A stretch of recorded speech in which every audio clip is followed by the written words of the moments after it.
tous la réputation, cette image qu'une personne a d'un individu ou d'une société. Il y a peu de temps, seuls les médias pouvaient faire varier cette réputation, en bien ou en mal. Mais les règles ont changé. Grâce à Internet, n'importe quelle personne peut influer en quelques clics sur l'image d'un individu ou d'une entreprise. Mais qu'est-ce que les réputations? Elle se traduit au mieux par l'image que renvoie l'ensemble des contenus accessibles en ligne, en rapport avec une marque, une entreprise ou un individu, un internaute. Elle passe donc par des prescripteurs qui vont donner un avis, positif ou négatif, sur l'individu ou la société concernée, influençant ainsi la perception que l'internaute a d'eux. Comment la voit-on se développer? La marque doit exister à tout prix, en intégrant ses opposants et être prescrite, en exploitant les médias. Faire le buzz est devenu pour de nombreux acteurs l'objectif ultime, pourvu qu'il augmente l'attractivité de la marque. Les réputations d'une entreprise ou d'une personne se forgent plus ou moins durablement selon plusieurs sources.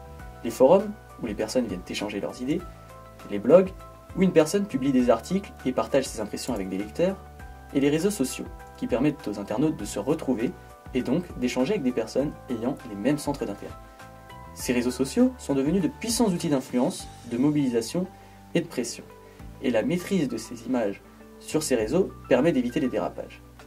Comment gérer les réputations d'une entreprise? L'entreprise a en effet plusieurs techniques pour gérer son identité numérique. Le baronnage, qui consiste à favoriser l'image en distillant régulièrement des informations positives, comme le fait Apple avant le lancement de ses produits. Ou le buzz, technique marketing dont le but est de créer une rumeur ou une forte agitation. C'est donc de faire du bruit, comme l'a fait Free avec l'annonce de ses forfaits mobiles à prix cassé. Bien maîtrisé, il créera un engouement. Et mal maîtrisé, il peut s'avérer absolument catastrophique pour l'entreprise. Cependant, il faut aussi de l'attention. L'entreprise doit écouter et être dans une optique de dialogue d'égal à égal. Il faut transparence et honnêteté. Plus concrètement, gérer les réputations est possible grâce à 6 étapes. Détecter, une veille constante pour surveiller ce que l'on dit sur vous sur les différents sites, et décider de la méthode à adopter face aux différentes attaques. Produire, créer le bon contenu pour réagir et essayer d'enrayer la propagation de rumeurs. Piloter, en adoptant de bonnes méthodes de communication afin d'anticiper toute réaction.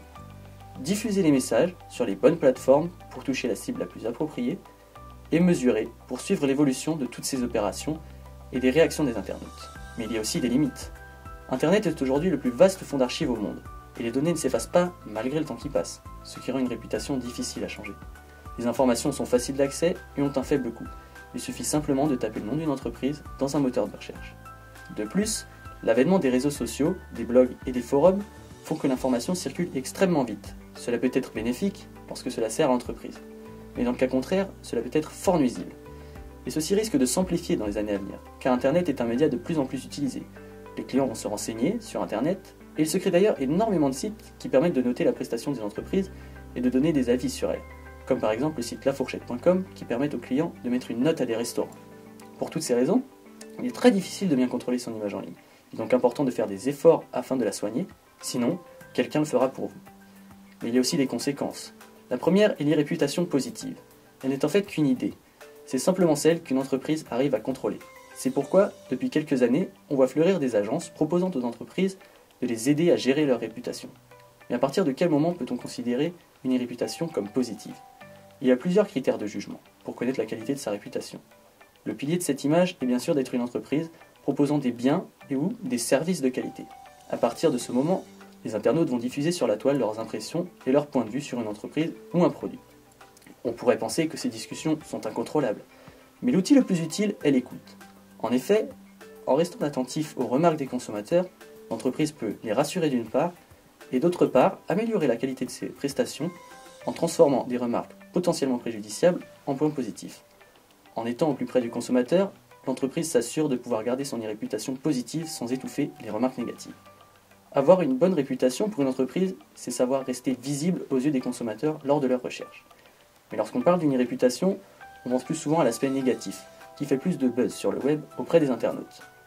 Elle commence dès que quelqu'un a des propos qui portent atteinte, d'une manière ou d'une autre, à l'image de l'entreprise. Les conséquences sont principalement le déficit d'image, la perte de chiffre d'affaires, ainsi que la perte de crédibilité sur le marché. Alors, un article négatif publié sur Internet peut avoir de graves conséquences pour une entreprise. En cas d'irréputation négative, il faut analyser la situation avant de mettre au point sa stratégie de riposte. Il vaut mieux opter pour la discussion et la transparence. Si une grave erreur a été commise, l'entreprise a plutôt intérêt à assumer et à présenter des excuses officielles afin de couper court aux attaques qui ne manqueraient pas de se développer sur le réseau.